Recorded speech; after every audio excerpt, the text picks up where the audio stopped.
Les Gilets jaunes de Montreuil ont entendu l'appel des assemblées populaires de Commercy à se retrouver dans une grande assemblée des assemblées, une commune des communes, le 26 janvier prochain. Nous les remercions et leur répondons que nous serons présents.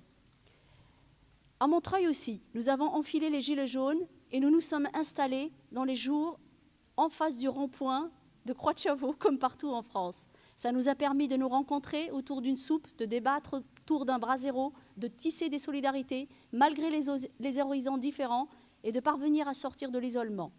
Cela nous a aussi permis de rappeler que les banlieues parisiennes, comme à Pontin, Saint-Denis, à Ivry, à Aulnay, ont bien rejoint le mouvement.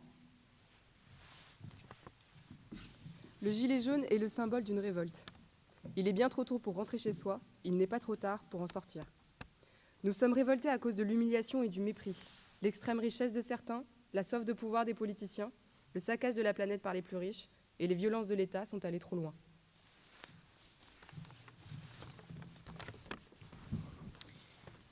Les mains arrachées, les manifestants éborgnés, la jeunesse alignée à genoux, les milliers d'inculpés et les centaines d'incarcérés sont venus s'ajouter à la répression policière quotidienne exercée à l'encontre des quartiers populaires depuis des années.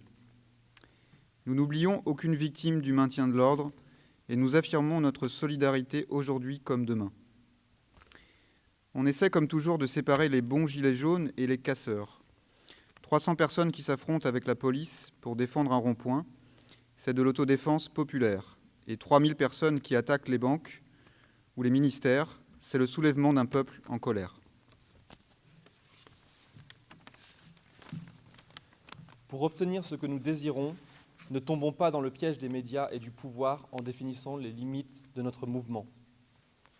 Ni les miettes que nous propose le gouvernement, ni un débat national dirigé par lui-même, ni l'obtention du RIC n'arrêteront le magnifique moment qui est en train de s'ouvrir.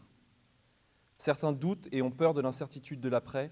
Nous répondons que dans la façon dont s'organise la révolte des Gilets jaunes, nous avons déjà beaucoup de pistes pour vivre dans des territoires désirables. Face à la révolte, la plus vieille des techniques du pouvoir est de nous diviser. Nous ne devons pas tomber dans ce piège.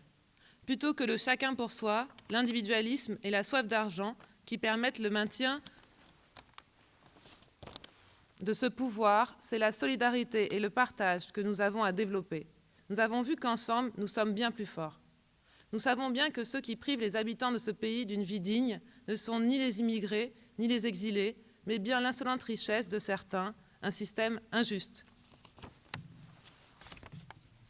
Voilà pourquoi nous pensons que la différence ne doit pas constituer une frontière. Ni la couleur de peau, ni le lieu de naissance, ni le genre, ni l'orientation sexuelle, ni la religion ne serviront de prétexte pour nous diviser.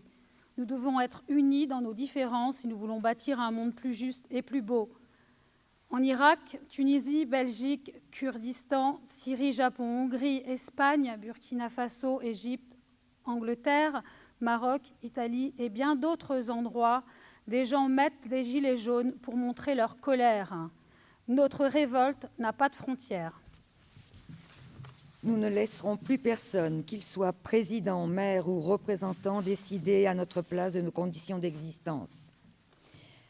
L'organisation par rond-point, par quartier, par village, par commune nous permet de reprendre le contrôle de nos territoires et donc de nos vies.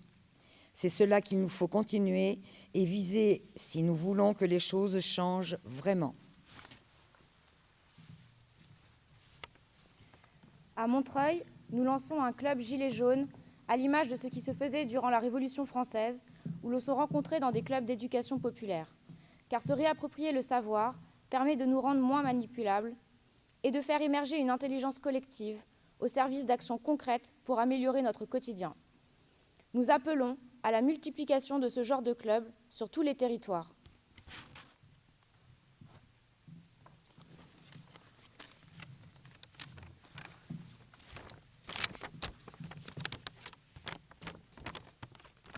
Sans pour autant effacer la diversité et l'autonomie de nos organisations et initiatives locales, nous pensons qu'il est important de nous lier et de nous rencontrer pour renforcer le mouvement des Gilets jaunes. C'est pour cela que nous serons présents à Commercy et que nous appelons depuis Montreuil à ce que les Gilets jaunes de partout participent à l'Assemblée des assemblées.